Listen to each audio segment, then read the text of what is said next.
꺼내볼 수 있을 정도는 이게 자료는 될 수 있어요. 근데 그걸 그때 읽었어야 될 것을 신학교 졸업하고 목회하면서 읽는 것은 여러분들이 앞으로 인생 동안에 거기에 맞게끔, 목회에 맞게끔 읽어야 할 책을 읽을 시간에 이걸 다시 읽는 그런 시간의 부족을 시달리기 때문에 신학교 때 읽어야 된다고 하는 책들, 학교에서 읽도록 말해주는 것들은 그때 일단 다 읽으셔야 됩니다. 읽고 잘 지역을 가지셔서 그때는 수업을 했기 때문에 기억이 좀 제법 오래 남거든요. 그때 어떤 수업 중에서 들었던 내용을 잘만 들었으면 그것이 오래 남으니까 가지고 나중에 그것이 여러분들이 그때 그 초대교회에서 그거 그 책을 다시 펴서 몇 년에 했던 걸 그 자리에 볼 수가 있어요. 하는 것이 있으니까. 그렇게 해서 나중에 설명할 때 자료로 이렇게 남겨져서 그때 이 책은 꼭 그때 다 끝내라.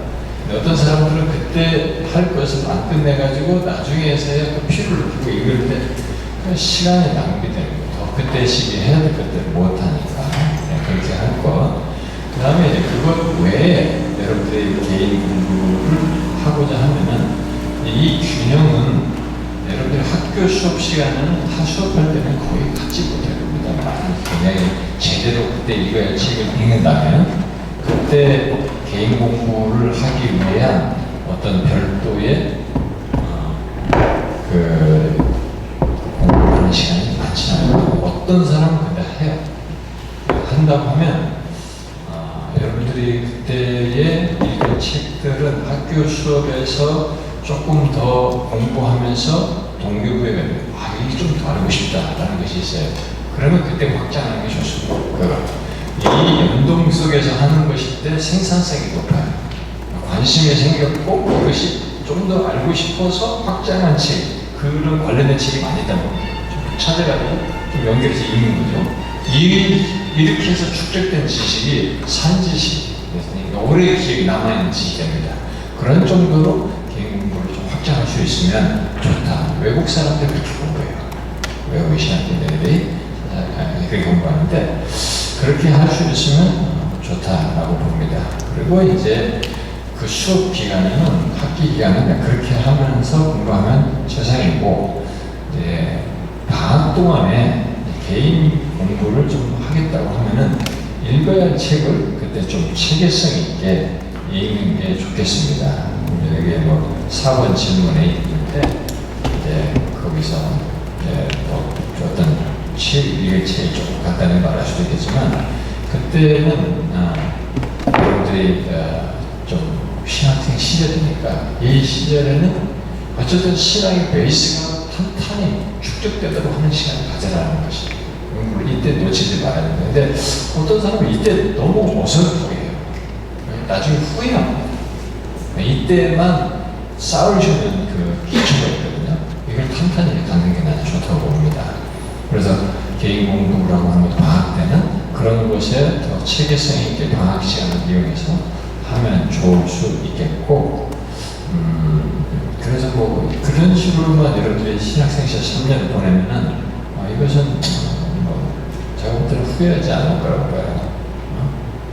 물론 이제 여러분들이 경건에 대한 질문도 있기 때문에 이런 중에도 경건에 관한 문제는 그 얘기할 때 말하면 좋을 것 같습니다. 네. 그럼 자연스럽게 그 2번 문제로 넘어가겠습니다. 아마 사역자로서도 우리의 삶을, 우리도 막 삶을 많이 얘기하지만 사실상 우리의 삶도 조금 돌아볼 필요가 많이 있잖아요. 그런 우리들의 경건에 관한 질문인데요.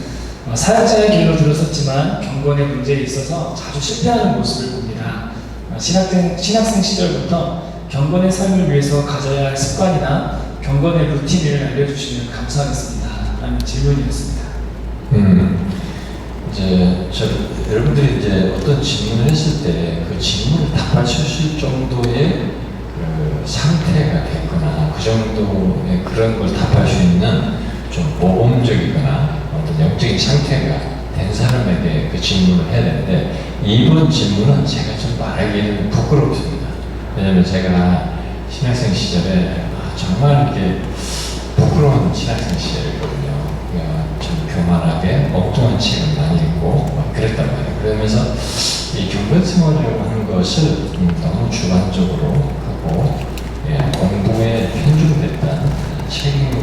것에 편중됐던 그 시간들이 있기 때문에, 물론 그렇다고 해서 뭐 교회 생활 전혀 없었던 건 아니지만 그런 것들이 기본적으로 가는 것이 있었지만, 그렇기 때문에 이제 저의 과거를 비추어서 대답을 한다면 말을 못할 것 같고요. 그냥 이제 현재 이런 것을 생각하면, 과거를 생각하면서 이랬어야 된다, 이런 게 좋겠다라는 차원에서 현재도 제가 이제 경건의 일상 속에서 갖는 것과 관련해서 생각을 하면, 원래 경건 생활은 이것도 놀랍도록 이렇게 운동처럼 몸에 익어야 되겠다. 이게 머리 지심으로 해야지 이렇게 해가지고는 오래 못 가고, 루틴이 몸에 확 붙어야 돼요. 여러분, 이번에 우리 수영 가서 했는데, 초등학교 때 수영 배웠다고 하는 사람이 수영을 잘하는 거예요. 그 이상 안 배웠다는 게 몸에 배인 익어 있는 거죠.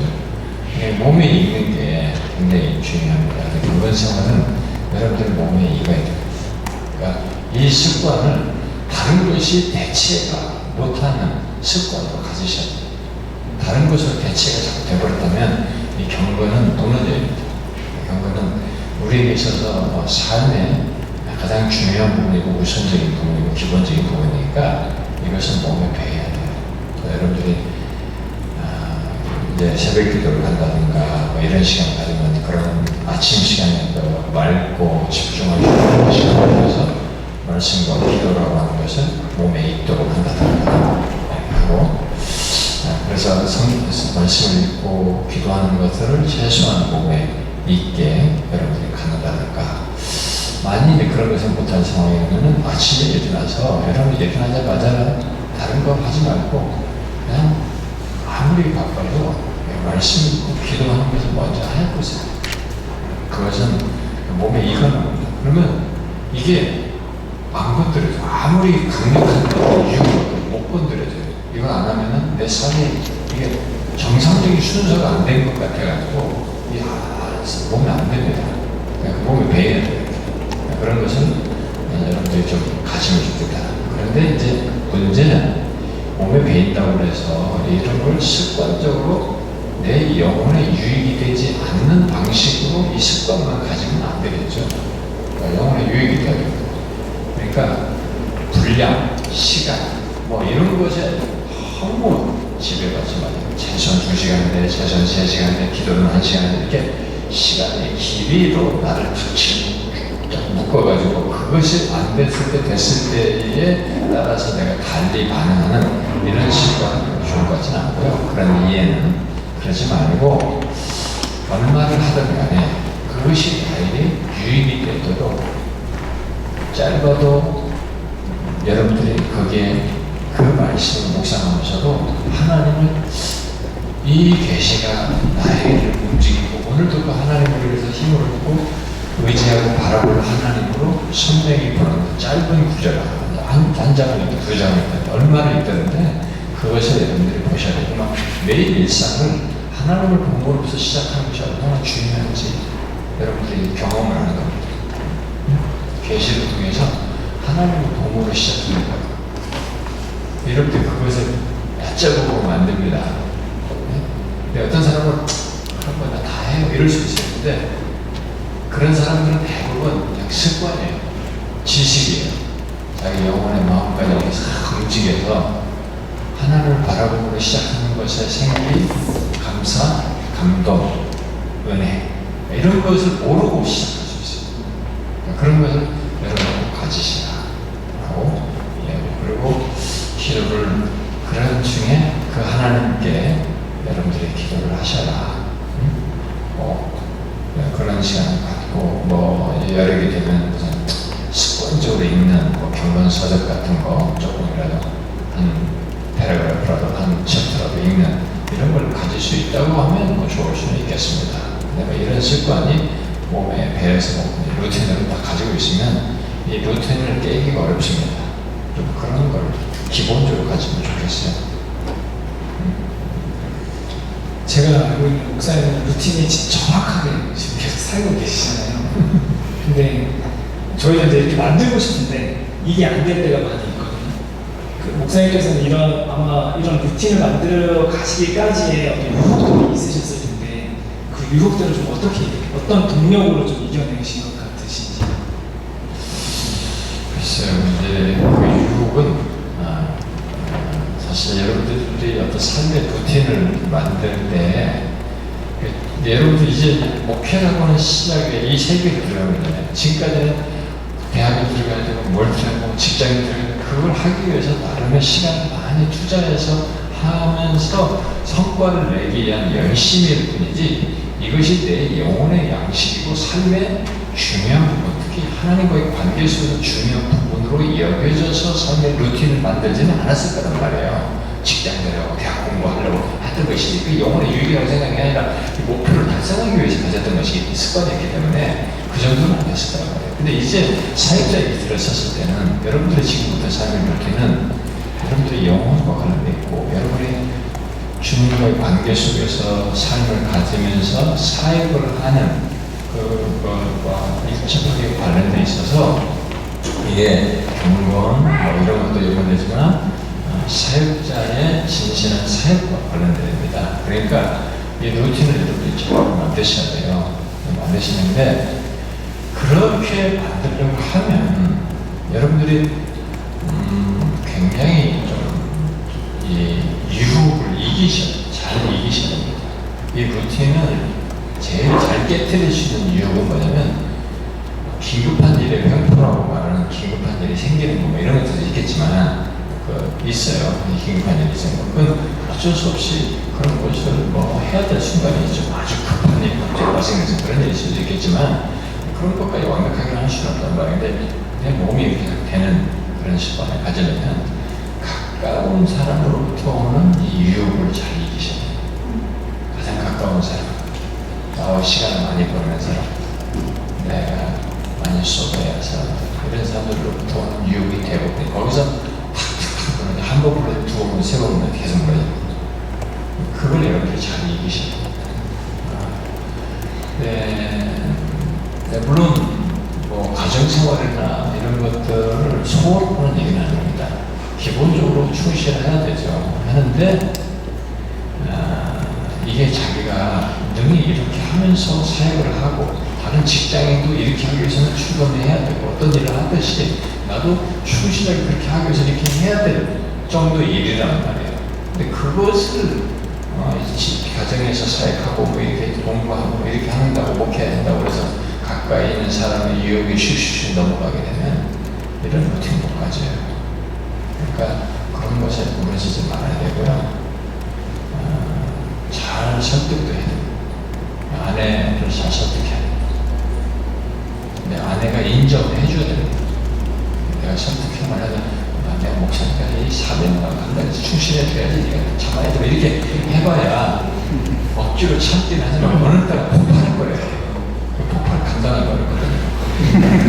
그렇게 해서 막 푸시하지 말고 이 사람도 내가 진실하게 그렇게 하려고 하는 남편의 진정한 신앙과 하나님에 대한 신실함에 대한 열망 그리고 하나님을 두려워하며 경외하면서 사역하고 말씀 한 번이라도 신실하게 준비하려고 하는 모습 이런 것에 설득이 돼야 와이프가 그렇게 설득이 돼야 존중해요. 자기가 양보하는 거죠. 배려를 해주는 겁니다. 그걸 경험해야 돼요. 그렇게 하게 되면 루틴이 이제 가장 가까운 사람으로부터 이렇게 방해를 받지 않으면서 만들어 나갈 수가 있습니다.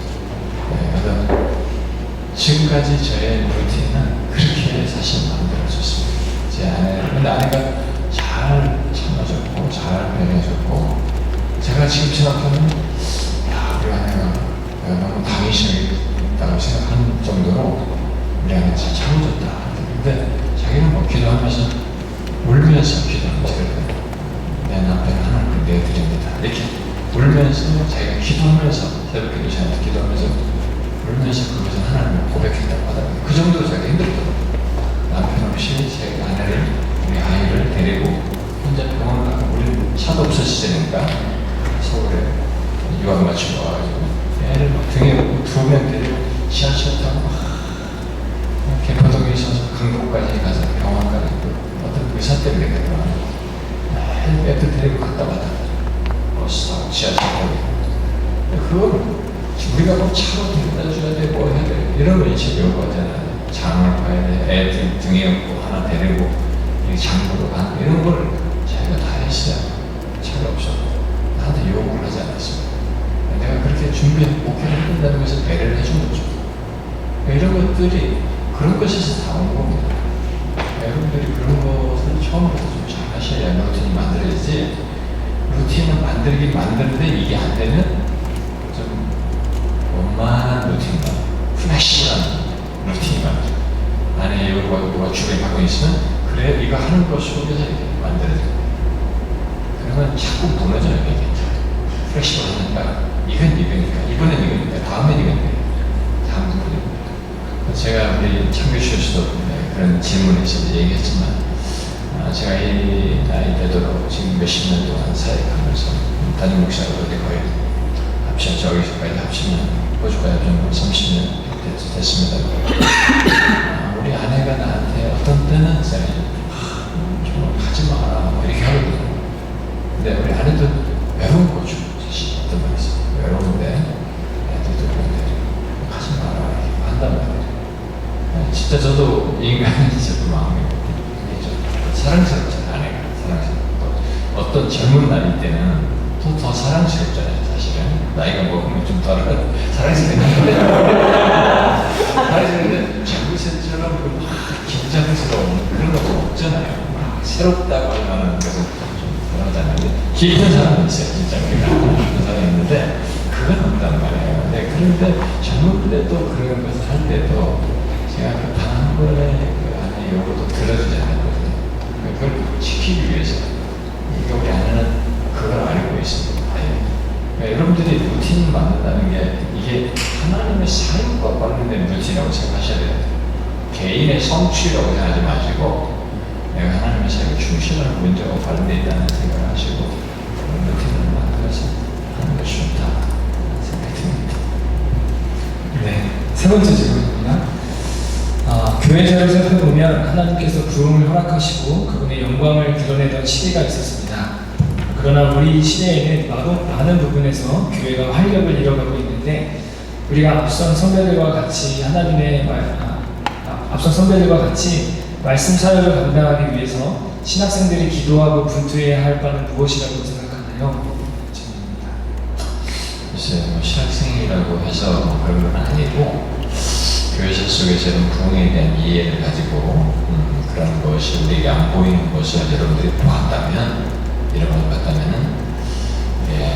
이렇게 없으니까 있게 해야지 이렇게 어떤 성취욕이라든가 어떤 반발심에 대해서라든가 나는 받아야 된다는 생각이라든가 이런 차원에서 이런 추구하기보다는 이게 정상적으로 이걸 이해를 가졌다고 하면 이런 부분에 눈을 떴다면 저도 이걸 눈을 뜨고 옛날에 가지고 이제 그런 열망을 갖게 되고 하나님께서 자기가 마음에 불붙는 마음도 주셨는데 여러분들이 만약 진짜 이런 것에 눈을 떴다면 이것을 여러분 가슴에 품으시고 이게 여러분들 가슴 안에서 꺼지지 않도록 이것을 구하고 이것은 여러분들이 열렬히 마음을 품고 구하셔야 하고 이것이 여러분들에게 신앙생활 그 열망과 추구로 있으면 그것을 기회가 될 때마다 그런 필요가 보일 때마다 그런 영혼의 상태를 볼 때마다 그런 영적인 상태에 대한 인지와 어떤 이 자각이 생길 때마다 힘있게 이것을 외치십시오. 지금부터라도 괜찮습니다. 외치면서 증폭됩니다. 외치면서 그걸 준비하면서 여러분들의 영혼이 불탈 수 있습니다. 계속 그런 것에 대한 감동을 따라서 준비하고 말씀을 전하는 것 속에서 내 안에 더 증폭되고 충만해지는 것을 경험. 이것은 가일침될 필요가 있습니다. 성령께서 계속적으로 충만해서 더 넘치게 해주시기를 구해요. 그래서 그것이 식지 않아야 됩니다. 부흥을 알고 갈망했던 사람들이 몇 년 안에 식어버려요. 그게 일반 사람들의 흔한 모습입니다. 제가 우리 교회 사역자들에게는 그런 에피소드를 얘기했는데, 제가 영국에서 이제 부흥에 대한 공부를 하고 오다 보니까 여기 왔을 때 김남준 목사님이 자기 열린교회 수련회인데 자기가 부흥에 대해서 그렇게 설교를 많이 했다고 하더라고요. 개척하면서부터. 그런데 그 수련회 때 나보고 부흥에 대해서 설교를 한번 해달라고 특강 해달라고 특강을 한번 했어요. 그러니까 이 사람들이 이제 막 조금 이제 뭐가 시글하다가 다시 통과가 됐던가 봐요.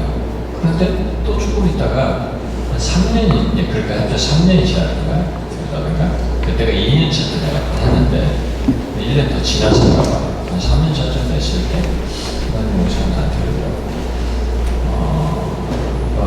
우리 교회에서 자기 교회에서 특강 설교가를 설교가에 대해서 좀 해달라고 보는 거예요. 왜?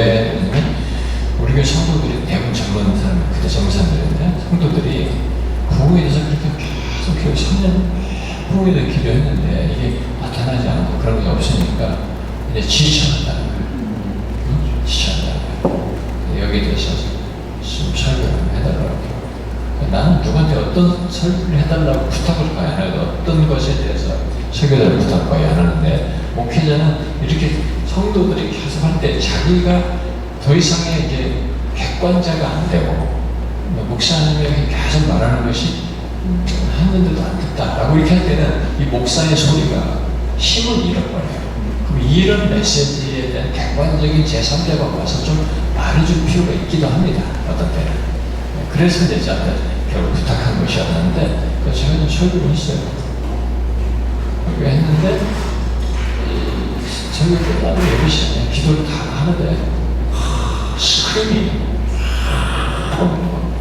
얼마나 이렇게 막 절규를 하면서 기도하는지, 어떤 곳에서 몇 사람에서 이 사람이 왜 이러는가 그랬어요. 나중에 내 김 목사님은 안 그러더라고요. 그런 것을 문제제기를 했던 그 당사자 몇 사람이 그날 설교를 울면서 기도를 했다는 거예요. 자기들이 잘못 생각했다고. 제가 부흥을 그런 식으로 당신들이 한정지어서 하는 것에 대해서 부흥에 대한 이해부터 틀렸고 태도가 틀렸다는 것을 이제 부흥의 주권성을 얘기하면서 제가 설교를 한 거거든요. 그러니까 설교자들이 사역을 할 때 부흥을 얘기할 때는 여러분들이 일평생 하나님의 한때의 영광이 아니라 이게 지속적이고 하나님의 그런 역사가 있기를 바라는 부흥이 막 계속 오래되잖아요. 부흥이 한 번씩 일어나는데 이 역사와 역사가 뒤에서 쭉 몇십 년 연결되기도 하고 몇 년을 연결되어 하는 것이 일반 역사니까 어떤 게 있단 말이에요. 여기서 쭉 몇십 년 되지 않는단 말이에요. 그러면 차별성이 떨어진 이 시대의 기운 이런 것을 회복시킬 만한 하나님의 역사를 보기를 소원하는 마음으로 그러기까지는 쉬지 아니하고, 그건 또 하나님의 주권에 달렸으니까 그분을 전적으로 믿는 믿음으로 여러분들이 시간 제한을 두지 말고 데드라인 끊지 말고 평생을 끄시면 평생을 기도하세요. 신학생 때 이걸 알게 됐으면 이제 여러분들의 마음에 사역의 큰 방향성, 내가 현재에 전하는 말씀에 충실하잖아요. 이 충실함 속에서 하나님이 역사하시고 감동하시고 변화시키고 계시고 이렇게 하지만 나는 이것으로 만족할 수가 없습니다. 하나님이 더 많은 이렇게 해서 안 될 많은 영혼까지 하나님의 위해서 있게 되는 역사하시고 교회를 넘어서 교회의 그런 역사를 이루고 원합니다라는 이 현재 충실하면서 하나님의 위해서 있을 이것을 항상 마음을 품고 기도하면서 사역을 하고 말씀을 전하는 것, 이렇게 하면 되지 않을까. 이게 한시적인 분투가 아니라 일평생의 사역으로서 그렇게 가는 것이 바람직하지 않을까 그런 생각이 듭니다. 네, 4번 질문입니다. 아까 1번에서도 잠시 언급을 해주셨는데요. 신대원 시절에 꼭 읽어야 할 필독서가 있다면 무엇이 있을까요? 질문입니다. 신대원 시절에 여러분들 아까 제가 신학생들 다 이 책이 학교에서 배우는 걸 얘기했잖아요. 네, 그거 외에 여러분들이 필독서 혹시라고 하면은 많이 말할 수 있어요. 수십 번, 수백 번도 말할 수 있습니다. 그렇지만 우리가 그렇게 안 되기 때문에 그 중에 있어서는 여러분들에게 딱 인상 깊다라고 할 수 있는 그런 것을 굳이 뭐 어떤 특정한 책을 내가 말하는 게 아니고 대표적인 책을 생각해보세요. 여러분들이 성경 신학에 대해서 가장 대표성 있고 신뢰할 만한 그리고 좋은 쪽으로 이해할 수 있는 책을 꼭 하나는 택해서 읽어보시면 시간이 허락되면 2번, 3번 어떤 하나의 가장 좋은 메인 텍스트는 반복해서 읽어놓는 게 좋습니다. 처음 시작생 시절에 거기서 확장하는 것은 여러분의 사역하면서 읽으면 돼요. 쭉. 그러니까 처음에 밑판이 되는 것은 명확하게 인식을 해놓는 게 좋습니다. 그러면 이게 분별의 기준자가 되기도 하고 좋은 리소스가 되거든요. 그러니까 그런 것을 성경신학에 대해서 읽을 것. 그 다음에 조직신학에 대한 가장 기본적인 것으로 전체의 베이스에 건전하다고 할 만한 책을 읽는 거예요. 이것도 2번, 3번 허락되면 딱 읽는 겁니다. 그걸 예를 들어서 뭐 요즘은 웨인 브루뎀이 이제 워낙 쉽게 설명해 현대 사람이잖아요. 쉽게 해는 아주 웨인 브루뎀 책을 2권을 나온 옛날에 세 번째인데 2권을 번역했습니다만 이게 뭐 작성하면 이해는 쉽습니다. 설명하면 설교에 활용하기 좋을 제 문체로 간략하게 쉽게 해놨습니다. 그런데 이해하기는 쉬워요. 그런데 조금 더 깊이 있게 좀 한국대로 대단한 세부사항을 우리가 머릿속에 이렇게 교리로서 체계적으로 알 수 있는 것에 대해서는 조금 더 이렇게 세부적인 것을 하는 게 좋아요. 마빈크 같은 책은 너무 방대해서 머릿속에 틀로서 들어가 좀 어려워집니다. 그 이해하기 급급해가지고. 그러니까 그런 것을 하나 이거는 좋은데 그런 것들이 벌컥 같은 사람은 이 2권짜리, 3권짜리로 나온 거 있잖아요. 2권짜리 이런 것들은 그런 부분이 기본적으로 이렇게 딱 읽어놓는 틀을 갖는 데는 도움이 됩니다. 어쨌든 이 조직신학에 대한 책 하나도 똑같이 정해서 2번, 3번 읽어놓으면 되게 좋다라고 생각이 듭니다. 그리고 역사신학은 역사신학 전체를 서비한 책과 함께 각 역사의 각 역사에 읽을 만한 책 한 권씩 조대교수님, 조대사, 각 교사 거기서 한 권씩은 택해서 읽어놓은 거죠. 왜냐면은 역사신학은 어디에 도움이 되냐면 여러분들이 역사 속에서 일어나는 모든 종류의 다양한 신학 부류와 현상 그리고 치우침을 분별하는 하나의 중요한 기준자입니다. 그래서 현대에 벌어지는 모든 사건, 일어나는 운동을 이게 어떻게 되냐, 옳으냐 틀리냐를 부르면은 2 기준이 필요하거든요. 성경과 역사라는 기준이 필요합니다. 이 2 기준을 볼 수 봐야만이 분별이 되거든요. 역사를 보면 이것은 옛날에 이렇게 있었고 여기 뿌리가 이렇게 딱 나온단 말이에요. 그러면 이게 그 뿌리를 놓고 보면 어디서부터 갈라지고 치우치기 시작하는 게 보이거든요. 이 역사적인 맥락이 없으니까 성경만 가지고 성경이 말하잖아. 그래서 막 자기가 현재 체험, 현재 일어나는 운동, 현재 성교단에서 나오는 분위기 이것을 다 먼저 치우고 나니까 이걸 뒷돈이라고 이 과거가 어떤 뿌리가 있는 걸 못 보니까 이걸 고집하면서 가다가 자기가 얼마나 치우치는지 모르게 돼요. 그래서 어떤 현상을 보려면 성경과 역사 2개의 기준으로 쭉 훑어야 되거든요. 그걸 위해서 베이스가 됩니다. 베이스가. 그걸 보셔야 돼요. 쭉 읽으셔야 돼요. 그걸 하나 딱 역사 읽어놓고 이제 실천신학에 관해서는 이제 뭐 너무 여러 가지 책도 있을 수 있겠지만은 이게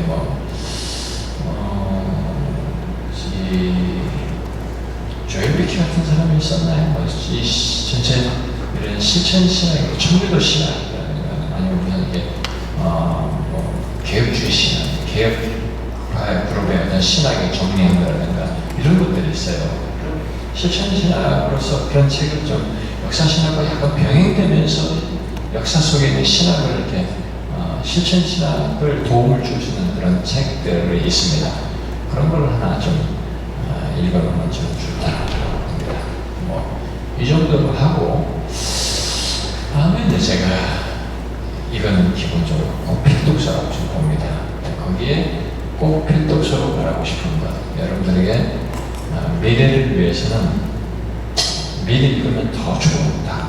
왜냐면 받은 인상이 크기 때문에, 받은 인상이 크면 이게 오래 기억이 남고 나를 움직이는 자원이 되고 나에게도 영향이 커서 상당히 크게 오랫동안 영향을 미쳐요. 그게 뭐냐? 역사 속에 어떤 탁월한 사람의 전과 후를, 이 사람의 전 인생 속에서 어떤 문제, 어떤 상황, 어떤 신앙, 어떤 교회, 어떤 문제, 이런 신앙과 삶, 교회, 사역의 모든 전반의 것들을 그때마다 어떻게 극복하고 어떻게 해결했는지 생생한 리얼 스토리가 담겨있는 탁월한 사람들의 전기를 꼭 읽어보는 겁니다. 몇 권만 추천할게요. 아우구스티누스 것도 한번 꼭 읽어보세요. 아우구스티누스의 전기라는 관련된 거 하나 많이 있습니다. 조금 그 중에 여러 가지 있는데 하나는 딱 읽어보세요. 그 다음에 칼빈 거 하나 읽어보세요. 팝 같은 것도 괜찮고, 근데 칼빈 것도 하나 읽어보세요. 그 다음에 이제 이것은 목회적인 것보다는 역사 속에 탁월한 사람들의 전기의 신학의 흐름, 자신의 신앙과 신학에 기이한 영향을 미치는 사람에게 있었던 하나님의 역사, 한 인생을 바꾸고, 그 다음에 신학의 변천, 신학의 발전, 이런 토대다, 이런 것을 읽을 수 있는 하나의 좋은 정도의 베이스가 됩니다. 그러나 제가 생각하기에 저의 목회나 사역자로서 영향을 크게 미친 전기 작가, 전기는 몇 권이에요. 조나단 에드워드 전기 꼭 읽어보세요. 여러 번이 있는데 요즘 사람들은 좀 아카데믹한 전기를 많이 씁니다. 현대인들인데 좀 감동적인 전기라고 할 수 있고, 순수하게 쓴 것은 이한벌에게 쓴 조나단 에드워드 전기가 괜찮아요. 그런 정도가 좀 좋다고. 신학적인 그 다음으로 넘기더라도 기본적인 거기 때문에 내가 그런 거 조나단 에드워드. 그 다음에 조지 피츠필드의 달리보가 쓴 두꺼움으로 보냈던 거 있잖아요. 그거에다가 조지 피츠필드의 일기를, 지평선에 나온 일기를 병행해서 같이 읽어보면 좋습니다. 제가 우리 아내한테 책 읽으라고 주거든요. 이 책 읽으면 그 다음에 주거든요. 이 벽돌 같은 책들이에요. 다 읽기 보면 주에서 하나 보라, 지평은 대작들이잖아요. 이런 것들 보면 이 전기들, 이 벽돌 같은 책 다 있거든요. 마지막에는 항상 울어요. 눈이 퉁퉁 부어 있어요. 너무 감동. 저를 잘 이해해요. 나를 위해서 기도하는 마음이 생겨요. 제가 우리 교회 사모들을 전기를 있게 만들어야 돼요. 사모들 전기 좀 있더라고요. 제가 했거든요. 사모들 전체는 아닙니다. 내가 드라이브 좀 걸어야 될 것 같은데, 사모들이 내가 지금 말하는 목사들이 읽어야 책을 사모들이 같이 읽으면 목사는 큰 도움이 있습니다. 좋은 우군을 받습니다. 이해심 많아요. 우리 목사에 대한 이해심 많아요. 그러니까 사모들은 반드시 익혀. 우리 교회 사모들은 내가 드라이브 볼 테니까 여러분이 나서지 마십시오. 여러분이 나서면 뭘 한다고 짜증날 때 내가 잘 이제 어떻게해서 그런 얘기가 할 테니까 꼭 읽어야 돼. 뭘 읽냐면은 이제 에즈부터 읽다면 조지 피츠필드 읽다면은 아까 조지 피츠 달리모나의 전기와 함께 그 일기를 꼭 읽으시고, 그 다음에 이제 그 사람은 이제 18세기의 사람이잖아요. 19세기에는 스펄전 책을 읽으세요. 스펄전도 두꺼운 거 나왔거든요. 스펄전 전기가 많아요. 근데 아마 두꺼운 거 최근에 나온 그거 복인 사람이 됐을 겁니다. 이 두꺼운 거. 그것을 읽는 게 좋습니다. 아주 상세하게 나오면 좋아요. 진짜. 그리고 이제 19세기에서 좀 더 읽을 수 있는 사람은 18세기에서는 여러분 다 읽었겠지만 데이비 브레너의 일기는 같이 읽어야 됩니다. 데이비 브레너의 일기를 꼭 읽으시고, 저도 데이비 브레너의 일기 읽고 일찍이, 아주 일찍이 그거 읽고 너무 큰 영향을 받았습니다. 그 다음에 이제 18세기, 19세기 그 다음에 19세기는 로버트 머레이 맥체인을 읽으셔야 됩니다. 로버트 머레이 맥체인. 여러분들 조금 더 여력이 있으면 뭐 조바시 보스턴 요즘 얘네가 뭐 이런 것도 18세기에 플러스에서 읽어도 됩니다. 19세기에는 이제 스펄전과 함께 로버트 머리 맥치는 읽기를 바라요. 그 다음에 이제 20세기에는 다른 사람들도 뭐 있겠습니다만 로존 스미의 그 전기를 읽어보신 분입니다. 동가기사에서 오리지널 이 양반에게 쓴 세 권째를 다 번역했어요. 그게 너무 듣고 잘 안 읽는 거예요. 그래서 이 양반에게 다시 한 권째를 다시 썼습니다. 한 권짜리로 썼는데 그것은 보이는 사람에서 나왔습니다. 그것만이라도 세 번째는 생각하기 많습니다. 상세하게 썼기 때문에 이렇게 고민했구나. 로존스 목사 같은 사람이 10번도 로존스 목사가 이렇게 우리를 탁월하다고만 하잖아요. 그들의 인생에 공통점이 있어요. 사사로운 것이 너무 시달립니다. 놀랍죠? 탁월한 사람들이 별것 아닌 것도 사사로운 것이 많이 시달려요. 그런 걸 어떻게 이기면서 갔는지 그런 걸 보려면 디테일한 걸 읽어야 돼요. 우리 인생이, 사역이 의외로 사사로운 것에 시달리거든요. 거기서 낚시가 무너지거든요. 근데 그걸 그 사람들이 어떻게 이겨나가는지 보면은 참, 다르다. 이런 생각이 듭니다. 많이 배워. 많이 배워. 그런 걸 좀 읽어보면 좋다. 19세기는 그 정도까지. 제가 말한 이 전개는 빨리 읽으세요. 빨리 읽을수록 여러분들에게 여기에 쫙 임프레스 됩니다. 임프레스. 인쇄가 되듯이 쫙 박혀요. 그게 생각이 자꾸 그때 내가 어떤 문제가 있을 때 이 사람 앞선 선배들이 이렇게 했던 것이 딱 생각나가지고 의외로 동료를 달해요. 그렇지, 그 사람들이 이렇게 했지. 나도 이렇게 하고 싶어. 상당히 도움이 돼. 아주 직접적 도움이 돼. 꼭 읽으세요. 일찍. 그것이 필독이다. 바라보시오.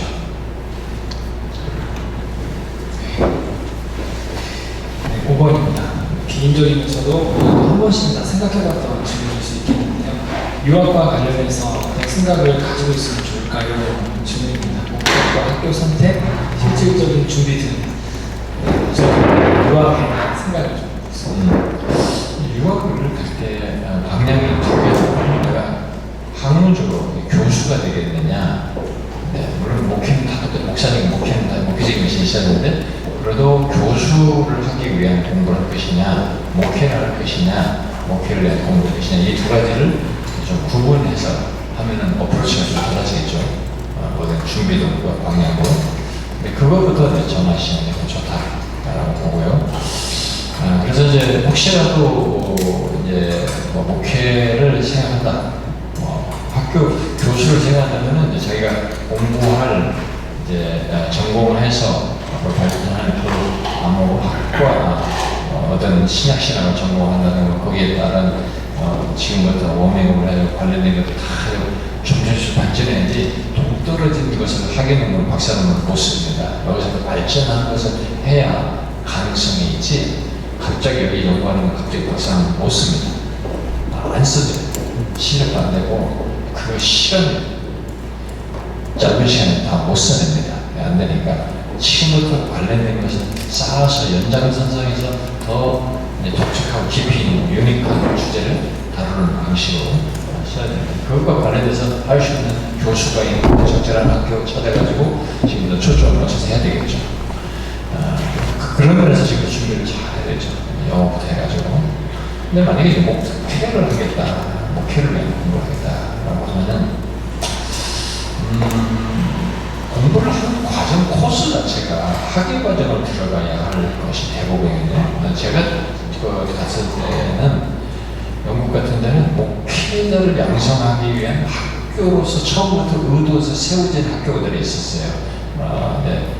런던 테오리컬 세미나리 로존스가 세웠던 학교라든가 그다음에 프리셔스 칼리지 같은 거 처음부터 1943년부터 목회자를 세우기 위한 학교로 세워졌습니다. 근데 그게 최근 들어서 운영이 안 되니까 세미나를 바꿔, 에든버러 세미나를 바꿔버렸습니다. 그래가지고 이제 학위과정, 튜이션 과정으로 왔습니다. 이렇게 학위과정 바뀌었습니다. 그래서 목회를 위해서 공부를 할 수 있는 이런 것이 영어 같은 데 있는데 그렇게 이제 점점 사라져 가니까 부득불하게 어딘가 학위 과정을 택해서 들어가긴 합니다. 들어가긴 하는데 부득불해서 하는 거죠.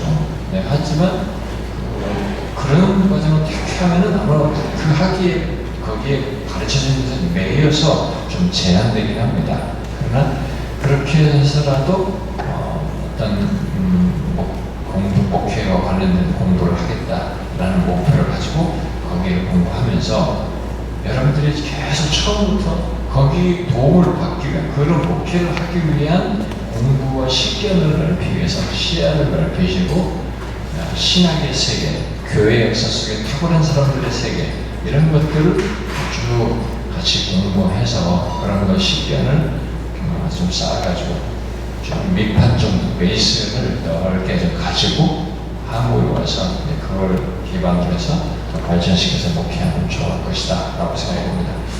목회를 할 것인데 이렇게 깊이 박사를 하고 시간, 에너지 다 돈, 경제 다 쓰기는 불필요하거든요. 그렇게까지 할 필요는 나는 없다고 봐요. 근데 우리나라는 이제 그런 것이 있어야 큰 교회 단임 목사가 불러주고 이러니까 그런 게 좀 더 생각하고 학교에 들어가는 사람도 있는데 그렇게 해서 잘 목회를 잘 할 수 있는가는 모르겠어. 뭔가 이게 나는 그건 잘 모르겠어요. 그렇게 잘 공부할 때 교회생활 잘 못하는 사람도 되게 많거든요. 교회생활 잘 못해요. 그 옛날에 영국 유학 중에 그런 데 있었어요. 내가 이제 에든버러 같이 있다가 나는 웨일즈로 내려왔는데 화정근 목사는 전부 좀 뒤에 에든버러 들어왔고 화정근 목사가 나중에 에든버러에서 전화 한번 했더라고. 내가 내려가거든. 우리가 그때만 해도 참 우리가 경건하고 이런 순수한 그런 마음들이 있었기 때문에 서로 전화해서 저희가 이게 새벽기도 없는 이 환경에서 참 경건의 씨름하기 되게 어렵다 이런 얘기를 전화 속에서 하고 그랬어요.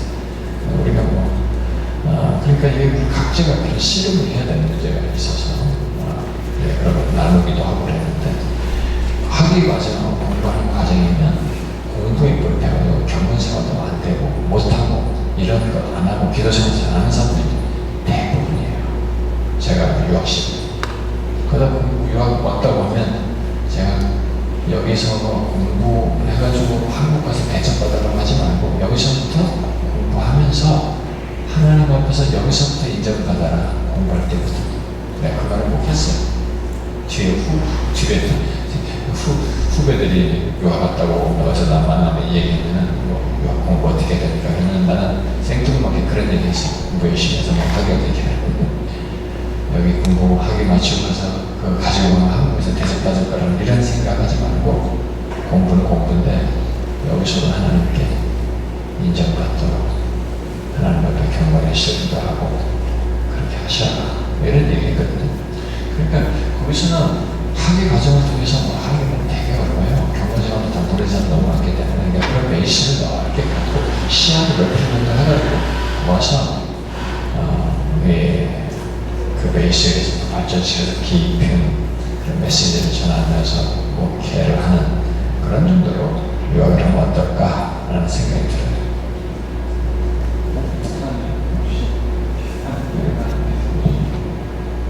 짧게 얘기해 주셔도 되는데 비슷한 맥락에서 요즘은 스펙업 많이 되는 것 같아서 THM도 많이 하시는 교육자분들이 하시는 것 같은데 그냥 국내 안에서도 THM 혹시 공부하는 거에 대해서도 어떻게 좀 생각을 하시죠?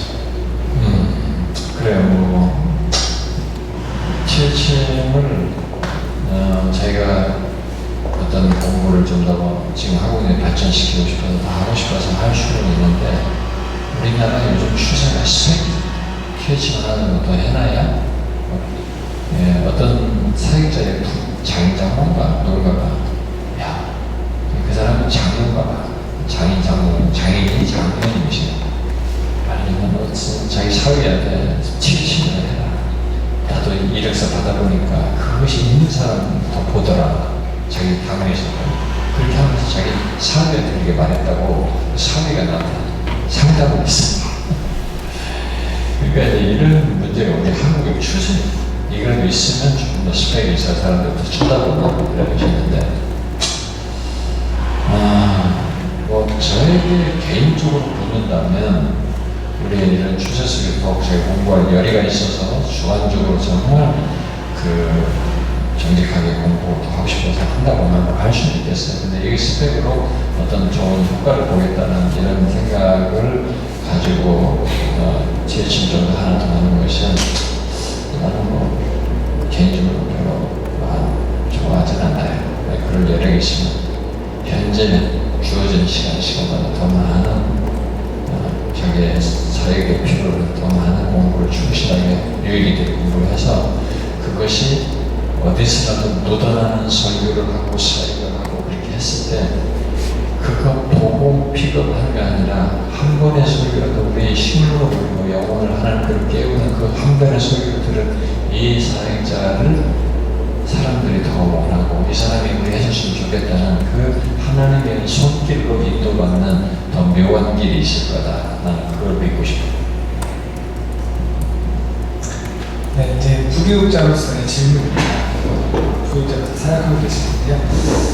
부교육자로서 어떤 자세와 태도로 사역에 임하는 것이 중요하다고 생각하시나요? 비슷한 중복 질문이 하나 더 있었는데, 부교육자로서 참된 교회를 추구하려면 어떤 마음을 가져야 할까요? 만약 교회의 방향성이 내가 배우고 추구하는 것과 다를 때는 어떻게 해야 될지 고민이 됩니다. 질문입니다. 이런 질문은 우리 참교추 컨퍼런스 패널에 자주 나오기 때문에 매번 방송국에서 한 두세 번 이 얘기를 하긴 했었습니다. 여러분들 중에 또 못 들은 사람도 있었던 것 같은데, 부교육자로서 어느 교회에서 사역하는 게 참 어렵습니다. 왜냐면은 담임 목사의 방향이 있어가지고 담임 목사가 이렇게 이렇게 하는 것을 제한한 문제가 있기 때문에 부교육자가 거기서 어떻게 사역할까 하는 문제가 항상 부교육자들이 겪는 어려움이에요. 그래서 이런 질문을 좀 많이 받는 것 같습니다. 저는 부교육자는 기본적으로 1차적으로는 하나님께 부름받은 하나님께 충실해서 하나님의 진리에 목숨을 걸고 그걸 가장 우선으로 생각한다고 믿습니다. 그런데 여기에 그 하나님의 말씀에 충실하는 것 속에서 목사가 어떻게 하자고 하는 목양을 하고 이렇게 하는 것에 크게 본질에서 이탈되지 않고 그래도 바르게 하려고 하는 것 이런 것이 있으면 그 위에 자기가 충분히 그 목사님의 목회 같이 참여해서 최선을 다해서 능동적으로 사역을 감당하고자 해야 된다고 생각합니다. 그리고 부교육자로 있을 때 시키는 것만 하는 게 아니라 하나님 제가 이제부터 이 길에 들어섰습니다. 하나님의 사역이라고 하는 이 영역에 이제부터 들어섰습니다. 그런데 이 사역을 지금부터 단 한 번이라도 하나님이 원하시고 기뻐하시는 사역을 하고 싶습니다. 그런 마음으로 그래서 저에게 은혜를 주시고 능력을 주시고 저를 도와주십시오 라고 구하는 마음으로 하나님께 구하면서 하는 가운데 여러분에게 주신 감동, 영혼을 향한 사랑, 교회를 더 사랑하고 싶고 더 잘 섬기고 싶은 마음, 이런 성령에 대한 열망과 욕구가 생기거든 그것을 따라서 온 힘을 다해서 쏟으셔야 돼요. 부교육자 시절은 잘 하셔야 됩니다. 어쩌다 붕 떠서 담임 목사가 되고 어떤 자의 포지션에 올라갈 걸 생각하지 마시고 부교육자 시절 하나님의 사역, 어느 교회가 나를 고용해서 하는 것이 아니라 이제는 하나님이 나를 세워서 이 영역에 들어오게 하셨다. 우리 담임 목사, 우리 교회 안에 성도들, 장로 이 사람들이 아니라 더 크신 하나님의 사역 속에 들어왔고 그분의 연대니 그분의 아심 속에 내 사역을 하고 있다라는 생각하고 이 앞에 보이는 목사와 장로들보다도 이 크신 하나님께 마음에 들게 하고자 하는 사역을 처음부터 하고자 하셔야 됩니다. 이렇게 할 때에 현재 지금 이 순간 오늘 이번 한 주 한 번의 설교 여기에 온 최선을 다하셔야 돼요. 이렇게 하면 오늘은 이번 주는 이것이 있으니까 이거 하니까 이건 사람들을 의식하는 겁니다. 사람 의식하면 그렇게 할 수 있어요. 그러나 이 하나님을 생각하면 그렇게 하면 안 됩니다. 여러분들 그렇게 자기가 하나님 의식하며 충실하게 주님 감동 따라서 현재 충실하면 하나님이 보시고 있잖아요. 하나님의 길을 내십니다. 이게 최고예요. 여러분이 잔머리 굴리고 이 사람들에게 인정받아서 가려고 하는 것은 그렇게 해서 여러분 다 사람들 막 자기 삶 끌고 이 사람들이 인정받고 있는데 비 맞추고 누구에게 자기 유익할 사람 편들고 이렇게 해서 가서 만든 길은 처음에는 정말 나중에 파손되고 그 결과가 선하지가 않기 때문에 결과가 쓴맛이에요. 거룩한 역사와 열매를 먹거든요. 근데 내가 하나님 의식하면 하나님 앞에 기도해 하나님 찾아서야 된다면 근데 여기서 싫어해 누가 조금 힘들어해. 그런데도 나는 이분들에게도 최선을 다하려고 사랑하면서 했고 하나님 외들을 충실하게 했어요. 근데 여기서 막혔어. 그럼 끝났을까요? 그 다음 이 막힌 것 때문에 여신 길이 하나님의 주시고자 하는 더 베스트 길이에요. 여기서는 하나님의 역사를 볼 수 있어요. 그러니까 현재에 충실하다. 제가 항상 우리 사역자들을 많이 하는데 현재에 충실하십시오. 하나님은 다 보고 있어요. 그리고 하나님과 뜻을 같이 하고 하나님의 중심주의고 하나님의 마음을 가진 누군가의 눈에 좋게 보여요. 그 사람을 기도하고 싶어. 그 사람을 서포트하고 싶어. 이 사람을 위해서 뭘 하고 싶어. 하나님의 도구로 쓰임받아요. 여러분들 인생이 다르게 열립니다. 뭐 개인적으로 저도 사실 제가 이런 말을 할 수 있는 것은 정리해서 말하는 겁니다. 제가 이런 논리를 만든 게 아니고 저의 지난 삶을 놓고 보니까 하나님이 그렇게 해주셨구나 라는 것을 제가 결론적으로 알게 됐기 때문에 말해주는 것이죠. 성경이 말하는 것이긴 한데 성경이 말해도 이게 시청적으로 경험하는 것이 또 다르잖아요. 사실 경험하다 보니까 제가 이런 말을 하는 겁니다. 저는 진짜 사람의식이 나거든요. 진짜 하나님을 어떻게 막 했단 말이에요. 근데 우리 목사님이 이렇게 하지 마라. 이런 거 하지 마라. 기도해도 하지 마라. 사람들이 너무 많이 보이니까 기도되는 만약에 더 잘랐다. 나는 이제 그래도 목사님 말을 드려야 되니까 끊기도 했습니다. 기도 모임도 안 하고 그랬어요. 나중에 목사님 이제 그만두라고 했는데 그때 전혀 예측 못한 기회를 했어요. 거기서 그동안 이렇게 좋게 봤던 은혜 받은 사람들이 나에게 유학을 제시해줬어요. 그래서 제가 유학을 갔어요. 제 돈 10원도 안 썼어요. 유학을 내내. 제가 영국 유학 가니까 나 같은 사람이 한 사람도 없더라고요. 다 전세금 빼가지고 왔더라고요. 1억, 2억씩 다 날리는 전세금. 저는 유학부터 내 돈 10원도 안 썼어요. 하나님이 열어주시고 저는 그런 일이 있을 거라고 생각해요. 그래서 제가 영어가 안 돼가지고 유학 갈 거라고 생각 못 했는데 평생에 내 주제에 내 형편에 무슨 유학이 난 돈이 하나도 없었기 때문에 유학을 꿈도 꾸지 못했습니다. 그런 일은 현실이 없을 거라고 믿었거든요. 갑작스럽게 유학이 일어나면 영어가 안 됐잖아. 준비가 안 됐잖아. 오죽했겠습니까? 우리 사역자들이 내가 많이 자주 웃기는 얘기를 하는데 갑자기 영국 랭귀지 스쿨 한국에 들어온 사무실에 해가지고 그걸 받아가지고 그냥 한국 영국에 어떤 랭귀지 스쿨 해서 갔습니다. 비행기 탔습니다. 이 사람들 브리티시에 타라고 다 싸다가 홍콩 경유 런던 가는 이게 대한민국보다 훨씬 싸더라고요. 돈값이 많이 좋다고 그러다 시키기로 했습니다. 여기서 홍콩 갈 때까지는 괜찮았어요. 한국 사람들 많아요. 근데 홍콩에서 그때만 영국령이기 때문에 홍콩에서 영국령 전체가 백인이에요. 내 옆에 동양인이 하나도 없어요. 그 다음부터 기내에서 들리는 소리는 다 매미 소리더라고요. 야, 이게 현실이다. 깜짝 놀랐어, 순간적으로. 내가 이 현실을 들어왔구나. 매미들의 세계 속에 들어갔구나. 이 영어가 스피킹이 안 되잖아. 리스닝도 안 되잖아. 하나님의 저에게 그 뒤로도 수많은 에피소드가 영국에서 있었습니다만 하나님의 저에게 진짜 저는 내가 주어진 현재를 충실했습니다. 그래서 제가 아까 루틴 얘기했는데 제 지금 루틴을 갖는 것 속에 제 삶의 신조는 오늘 충실이에요.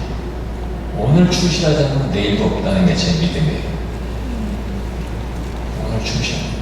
오늘 대충 하고 싶은 유혹이 있습니다. 몸도 안 좋고 편도도 붓고 가지고 어떤 때는 너무 고열도 나고 힘들어요. 근데 해야 되거든요. 시간은 요구하는 얘기. 그만큼 시간이 걸리니까 안 하고 싶고 뿌리치고 싶어요.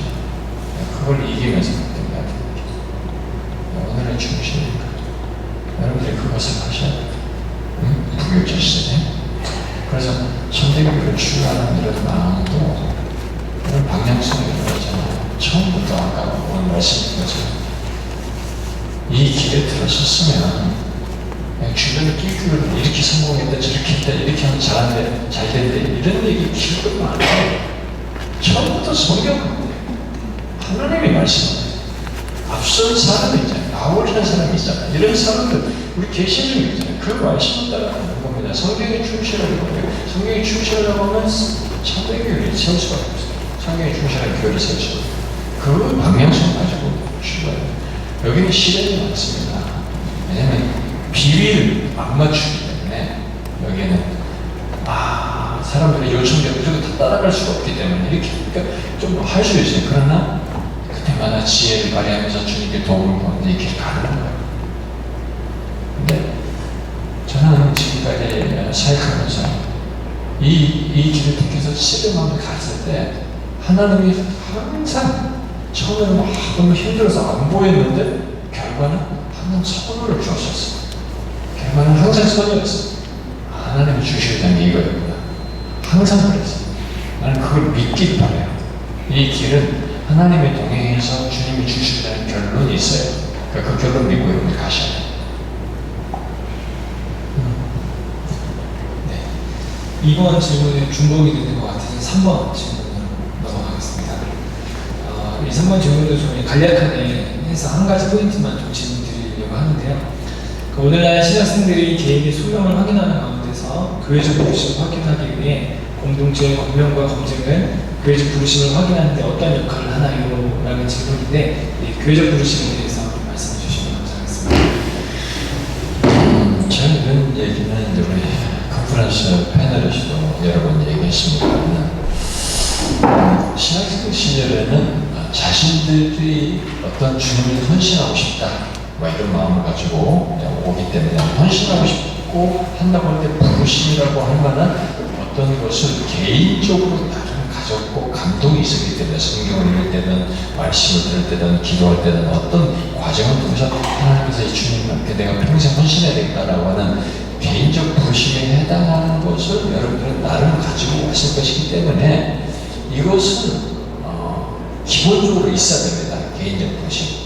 근데 문제는 뭐냐면 이 개인적 부르심이 실제로 하나님이 그를 부르신 것에 대한 교회 사역을 위해서 부르신 것에 대한 거기와 매치된 부르심이냐 아니면 그렇게 주님을 위해서 신실하게 살고 싶고 헌신하고 싶은 그냥 신자로서 주신 감동이냐라는 문제가 이제 체킹이 돼야 되는데 그 체킹이 무엇이 되냐면은 이 교회적 부르심으로 되는 겁니다.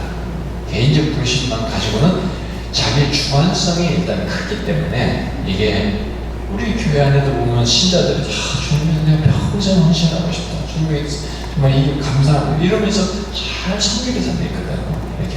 그러니까 그것을 이 사역자로 부르는 개인적 부르심이다라고 딱 단정 지을 수 있는지는 이제 이게 확실한 사람은 진짜인 사람은 교회적 부르심에 의해서 확인될 것이다 라는 겁니다. 그럼 교회적 부르심은 어떻게 확인할 수 있겠습니까?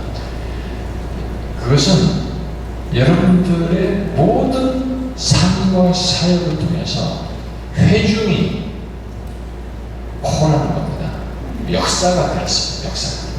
네, 사실 바울도 이렇게 교회가 부르잖아요. 교회가 세우잖아요. 안되고도 세우고 이 사람이 막 감동이 있어가지고 주님이랑 헌신했다고 불렀다고 하면서 막 말씀을 전하는데 이 사람이 진짜 세웠는데 어떻게 알아요? 근데 이런 것을 통해서 다 검증을 거쳐서 바나바도 훈련되고 이렇게 주변에 다 해가지고 안디옥교도 결국 따로 세우는데 이 사람이 적절하다고 하잖아요. 그게 이제 공적인 어떤 면에서 그런 거지. 그리고 역사를 보시면 기독교 교회사를 보면은 다 목회자를 불렀을 때 신학 과정을 거쳐도 목사가 안수를 안 줍니다. 지금도 미국 어떤 교단은 안 줍니다. 이 사람이 교회에서 신학을 졸업하고 나서 어딘가 교회를 사역을 하다가 이 교회가 이 사람을 목회자 콜을 해요. 불러가지고 그 다음에 안수를 줍니다. 이렇게 합니다. 교회가 와서 이 사람을 부르는 것입니다. 왜? 이 사람에게 기회를 좀 말씀을 전하고 이렇게 할 때 삶과 인격으로 영향을 미치는 것과 사람을 바르게 이끄는 것과 특히 말씀을 전할 때 우리의 마음이 하나님을 향한 감동, 거룩한 변화, 성품의 변화가 되는 그런 감동, 특히 회심이 있는 것. 그렇다고. 이런 거룩한 변화와 회심이 있는 것이 그런 반응의 성도들에게 있는 것이 이게 교회적 도심이에요. 그래서 교회가 당신이 목회자에게 세우면 좋겠다라고 세우는 것입니다. 그러니까 여러분들이 사역을 할 때, 처음에 사역을 할 때 굉장히 중요합니다.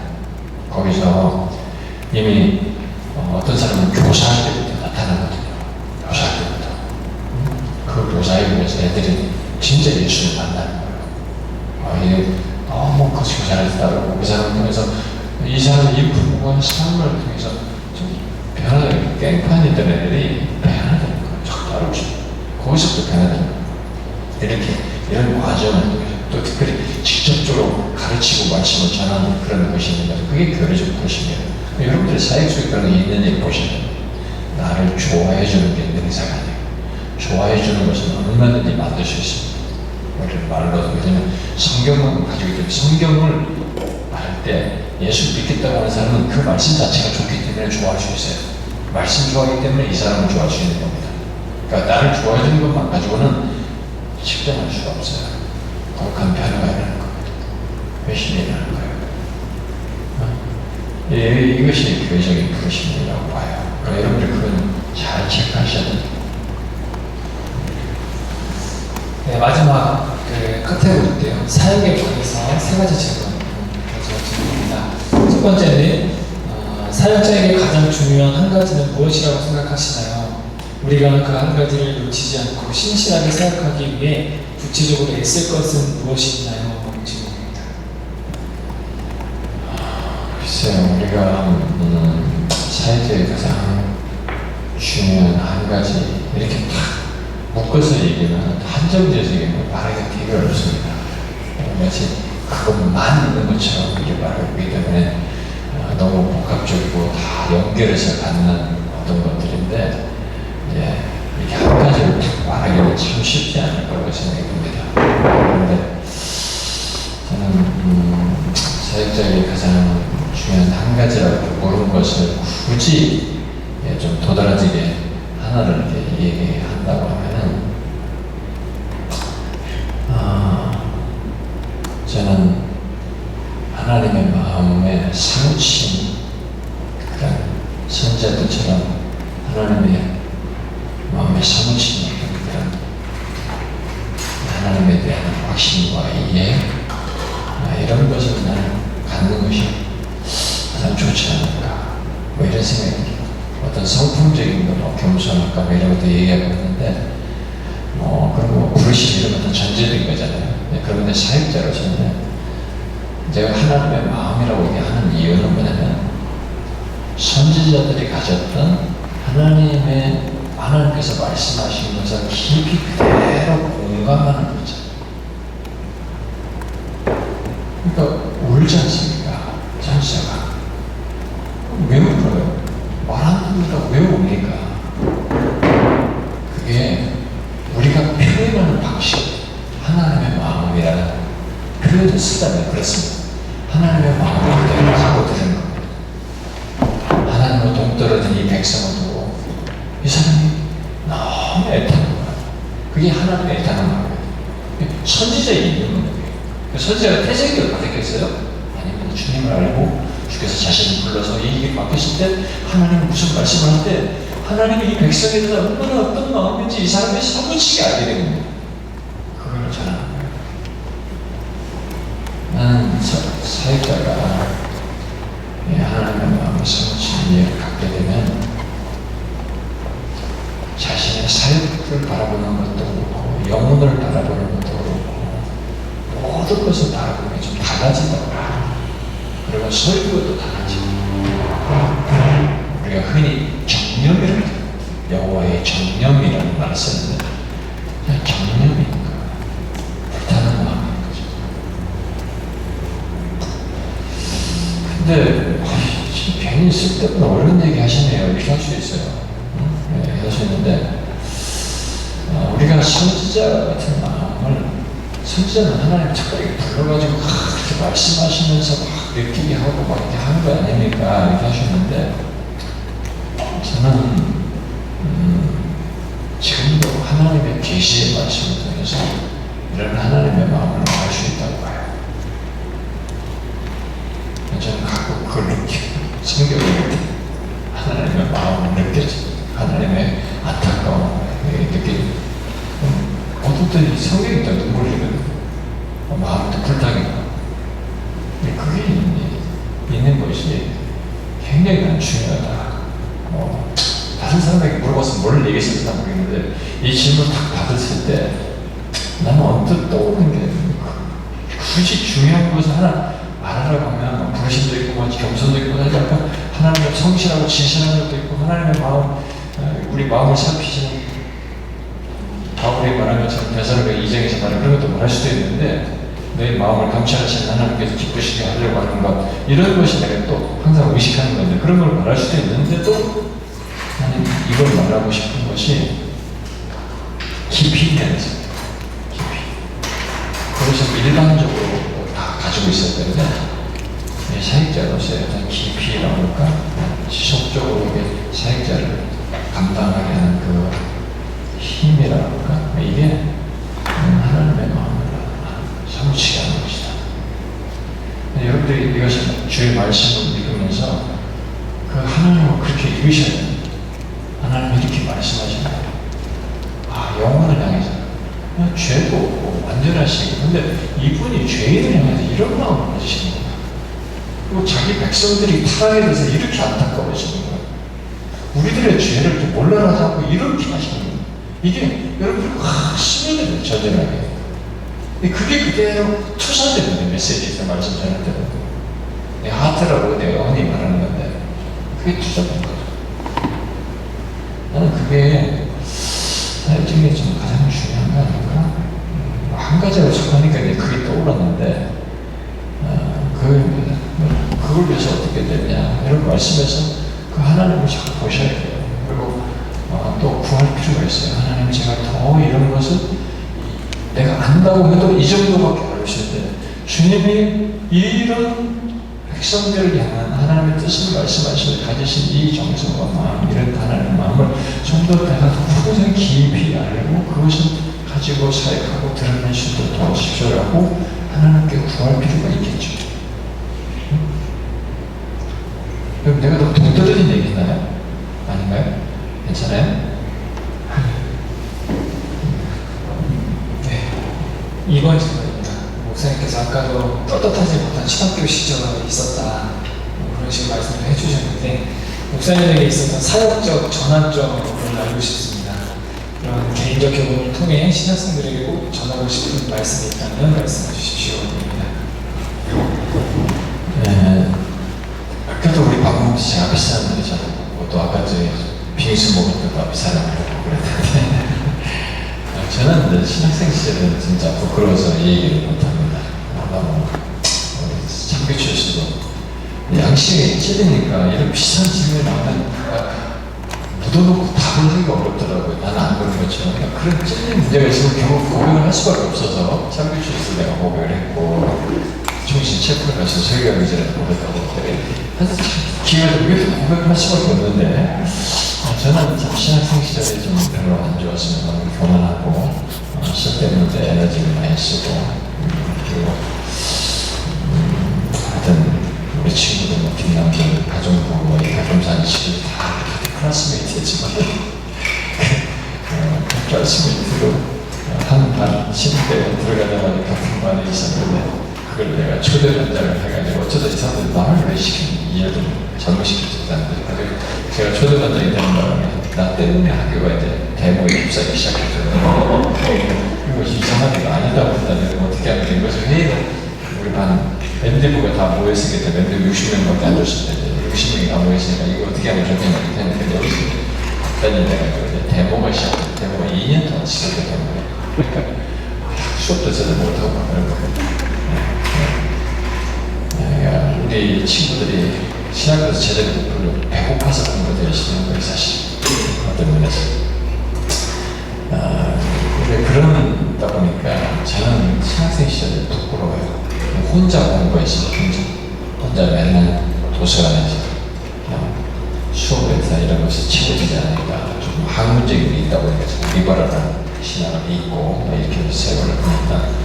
그런 사람들이다. 그래서 실천신학적인 이런 것들, 개교주의 이런 것들은 나중에 가서는 실천을 할 때는 할 것이라고 생각하지 그때는 큰 그렇지 이런 정도로 교만한 세월이었습니다. 저의 전화는 그렇게 하고 내가 이제 전임을 이제 시작했고 오랜 시간을 다 주고 전임을 이제 가야만 하는데 그때 제가 하나님 앞에서 질문을 하게 됐습니다. 하나님 제가 이제 평생 뒤를 돌아보지 않고 가야 하는데 이 길을 제가 어떻게 이 길을 바르게 갈 수 있고 누구를 좀 모범을 좀 보고 배우면서 이 길을 가야 될까요? 내가 구했습니다. 제가 이 신학교 시절까지 그때 당시에 우리나라 유명한 사람들로 어떤 사람들이 뜨기 시작한 젊은 설교자들 누구냐면 이동원, 홍정길 이런 목사님이셨습니다. 그 다음에 이제 조금 지나다 박영선 목사님이라는 미국에서 도와와가지고 처음 사역을 홍 목사님 안식에 갔을 때 남성교 설교하기 시작했습니다. 뭐 이런 때 이런 것이 있어요. 영남교회 박조준 목사님 뭐 이렇게 유명하다고는 몇몇 사람들이 되기 시작해요. 하영렬 목사님 연예인들을 하고 있으니까 뜨지도 않았고 조금 이렇게 소문만 있었고 뭐 그랬습니다. 그래서 그런 사람들을 설교를 들으러 다니고 막 그랬던 시절이어서 그런 걸 많이 배웠지. 근데 그런 것은 이미테이션에 지나지 않을 것 같더라고요. 그 사람들을 따라서 가는 것까지는 내가 안 될 것 같더라고요. 어떻게 하면 내가 평생 그 길을 가야 될까요? 하나님을 구하는. 이때 제가 이제 고민하는 것 속에서 이제 다시 이제 교회 역사 속에 사람들을 역추적하게 되는 계기가 있게 됐습니다. 그런 책을 읽었던 것들이 있어가지고 좀 이렇게 교회 역사 속에 계보 바르게 했던 사람들에 대한 이런 계보를 알게 되고 그걸 지금부터 평생 공부를 하면서 가야 되겠다라고 하면서 시작한 것이 그때부터 이제 로이존스부터 거꾸로 올라와서 15세기가 주요 19세기 유인들과 18세기 영적 각성들이 사람들의 청교도들과 종교인들을 이렇게 쭉 그래서 이렇게 역수하는 데 있는 이것을 보게 되면서 이걸 제가 따르기 시작해서 공부하기 시작했습니다. 여기서 제 눈이 열리기 시작했습니다. 왔고 거기서부터 다시 지난날에 리버럴한 신학들을 읽고 이런 것들 부끄러운 시들을 다 끊어버리고 이제 이쪽을 와서 하기 시작했고 사역 속에서도 하나님의 역사를 해주셨고 회심들을 하고 그 이전에도 회심 역사는 있게 있었어요. 계속 전사 시절에도. 근데 이때부터 이제 전임으로 전적으로 사역하는 가운데서 이 방향으로 이제 목표를 두고 이제 책을 읽고 선배들을 따라가고 그러니까 책을 통해서 선배들을 배웠습니다. 모범을 배웠습니다. 그러니까 현장에서 보는 것이 아니라 책을 통해서 앞선 교역사 속에 탁월한 사람들을 알기 시작했고 그 길 따르기 시작했고 그래서 이제 공부를 하고 싶다면 18세기 더 공부하고 싶고 전교도 더 공부하고 싶다 뭐 이런 생각을 이제 막연하게 갖고 있었는데 그게 이루어질 줄은 몰랐습니다. 그것은 그 교회에서 잘리는 바람에 꿈이 갑자기 이루어진 것이고 근데 모르고 이렇게 했던 것입니다. 그게 저에게 하나의 큰 전환점이 됐다. 역사적으로 목사로서 사역에 그러라고 봅니다. 나는 여러분들이 자신의 사역에 있어서 굳이 전환이라고 안 해도 지금도 들어도 여러분들이 참교 죄를 들어와가지고 그런 필요를 생각을 했거든요. 고민을. 내가 이 평생 이 길을 가야 되는데 무엇이 바람이 길인가? 뒤로 돌아보지 않고 이 길을 간다. 근데 어떻게 가야 되나? 어떤 모범을 배워야 될까? 그걸 사실 보지 않고 배우는 게 되게 어렵습니다. 근데 역사 속에 이걸 배우다 보니까 저에게 이제 마음의 감동도 뜨거워지고 이게 기대도 생기고 열망도 생기고 그랬습니다. 그러나 이제 디테일한 것은 이제 하나씩 없었는데 어디서 내가 분별을 잡게 되냐면은 이런 걸 알게 됐는데 부교육자로 있으면서 이제 목사님이 하는 걸 다 보니까 설교부터 본문을 저렇게 보니까 신방하는데 신방은 이렇게 해야 되나? 이렇게 하면 계속 되나? 신방은 이렇게 만나는 다음에 이렇게 해야지. 모든 걸 이의적인 한건데 이렇게 할 필요가 있나? 하나님이 하시는 역사를 봐야 되지 않나? 이런 것들 하나하나 저는 스스로 생각하면서 축적해 놨습니다. 그런 것 속에서 유학을 갖고 공부하면서 또 나는 목회는 앞으로 이런 걸 이제 막 축적이 됐습니다. 그리고 개척을 했을 때 호주에서 살 때도 그랬지만 개척할 때 하나부터 열까지 저는 그 축적된 거죠. 세례는 이렇게 우리들의 모든 직분은 이렇게 직분이며 예배는 이렇게 이건 이렇게 모든 사람도 누구한테 배운 게 없습니다. 그냥 제가 이렇게 하면서 이렇게 역사 속에 있는 사람들, 앞선 사람들의 그런 걸 따라서 하는 가운데 그 정신을 구현하는 것 속에서 하나씩 해가지고 한 겁니다. 그래서 지금 우리 교회에서 있다가 이제 불개척하는 사람들, 떨어졌던 사람들은 그냥 이대로 따라서 합니다. 우리 교회입니다. 중국이든 어디든 다양한 지방이든 사역자들은 다 이걸 따라서 하는데 그 정신이 이제 중요한 거죠. 그러니까 여러분들 그런 것을 명확히 좀 처음에 가지시라. 이제부터 이 길을 갈 때 우리 모범이 뭐냐? 역사 속에 좋은 모범들이 있으니까 이 선배들을 따라서 가라. 근데 이들의 정신을 하나님을 향했던 이 정신을 여러분도 같이 가져야 된다. 외적인 이미테이션은 한계가 있어요. 몇 번 하다 말합니다. 그걸 여러분 가지려고 하셔야 된다. 라고 생각이 듭니다. 네 번째 목사님 마지막 질문입니다. 이제 참교춘에서 어떻게 시작이 됐고 또 현재 신학교 사역을 하고 있는데 그 이유를 알고 싶습니다. 그리고 제가 참교추에서 어떤 도움을 받을 수 있을까요? 마지막 질문입니다. 참교추는 제가 우리 참교추 컨퍼런스에서도 패널에서도 이런 질문이 나와서 얘기했는데 제가 한국에 이제 유학 마치고 와가지고 막 마음이 너무 뜨거웠어요. 부흥에 대한 막 갈망이 있으니까 얼마나 가슴이 뜨거웠는지 설교할 때마다 막 진짜 목이 터지더라고요. 창자가 아팠어요. 얼마나 소리쳤는지 막 진짜 뜨거웠습니다. 이렇게 하나님도 설교해서 그렇게 하고 저한테 기회를 주는 대학생 선교회, IWF, 조이 이런 선교단체 가서도 여름 수련회 막 설교도 하고 막 했습니다. 그리고 또 신학교에서도 저는 자주 불러요. 특히 고신이 많이 불렀어요. 고신에 가서 막 목사들 모임에 있어가지고 설교도 하고 막 했어요.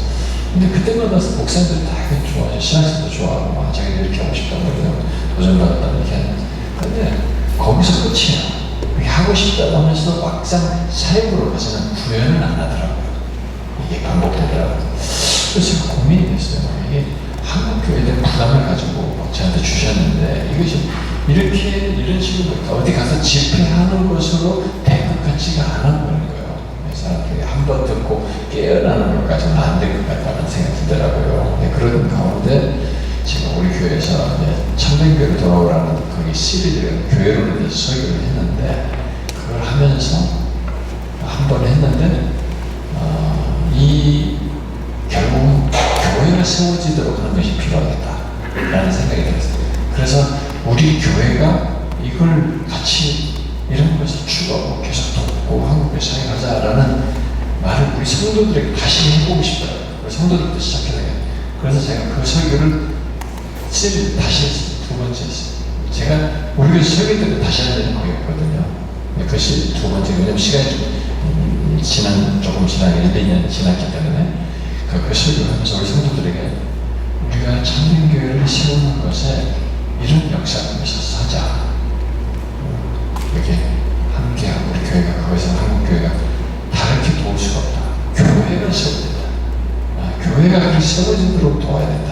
그런 사람들이 세워지를 도와야 된다. 이것을 합시다. 그래가지고 성도들에게 설교 시리즈를 했고, 그러고 나서 이제 우리 교회 홈피도 허접했으면 누가 아마추어가 좀 만들었는데 우리 교회 들어와서 볼 사람도 없었어요. 사실 근데 게시판에다가 이렇게 성경에 순수한 선생님 이런 걸 같이 추구하고 할 사람 이런 거 있으면 함께 조인하시면 된다. 그런데 거기 밀고 8명의 목사가 지원했어요. 고신 목사, 친내기 목사, 무슨 하여튼 여러 목사들. 거기에 김영신 목사도 이제 미국에서 있다고 왔기 때문에 거기도 같이 조인하게 됐고, 그래서 이제 8명이 조인돼가지고 8명이 처음 시작하는 겁니다. 이것이 이렇게 발전했어요. 발전하다보니까 이제 우리끼리 이거만 친구하니까 이렇게 유행하지 말고 이렇게 합시다, 이렇게 합시다. 계속 발전 이렇게 와서 컨퍼런스도 이제 한 1, 2년 지나서 컨퍼런스도 합시다. 컨퍼런스도 하게 되고 이렇게 하다가 중간에 이제 우리 목사가 되려면 신학생도 내가 보기 좋겠다. 신학생하고 확장해서 하자는 얘기가 나와서 총식부터 시작해서 같이 내나간 겁니다. 그러니까 이게 뭐 이의적인 것은 없는 것 같고 자연스럽게 이런 것의 필요를 같이 나누면 좋겠다. 원하는 우리들의 마음의 이런 원함들이 우리 구성원들, 멤버십들 가진 사람들의 말에 의해서 발전해 나가서 여기까지 온 것 같습니다. 저는 앞으로도 더 귀한 일들이 많이 있었으면 좋겠어요. 그래서 일단 여러분들도 다음 세대에 좋은 귀한 사역자를 한국교회에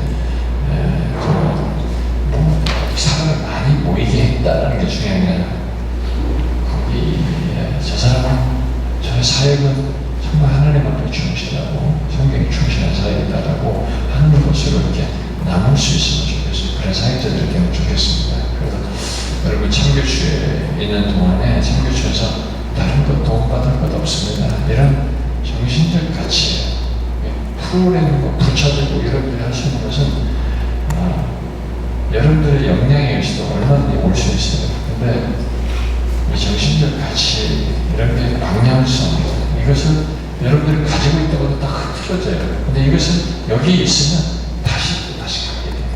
계속 동기부여하고 나는 하려고 했다가 안 되는데 다른 동력자에 의해서 또다시 힘을 얻고 이렇게 돼요. 우리의 특징은 그거예요. 참교쇼 목사님들부터 우리 참교쇼에 지금까지 온 것은 연대성이었어요. 여기 오면 같이 힘을 얻는다. 다시 서로를 세우고 함께 내 스스로는 안 되고 어려우니까 여기서 서로 동기부여도 받고 함께 세우고 위로하고 힘을 주고 이렇게 하면서 우리끼리 어떻게든 이 길을 가자, 하나님 기뻐하시는 가자라는 것을 계속 공감하면서 인커레지하면서 가는 거거든요. 신학생 때부터 여러분도 그것을 가지시는 게 좋을 것 같아요. 신학교들 다 다르지만 우리가 같은 역량과 목표를 가지고 하나님 기쁘시게 하는 그런 사역을 하기 위해서 서로를 존중하고 또 배우고 또 듣고 이렇게 세워주고 이렇게 친교도 갖는 그런 모임으로서 계속 연대해서 나가면 좋겠다 싶습니다.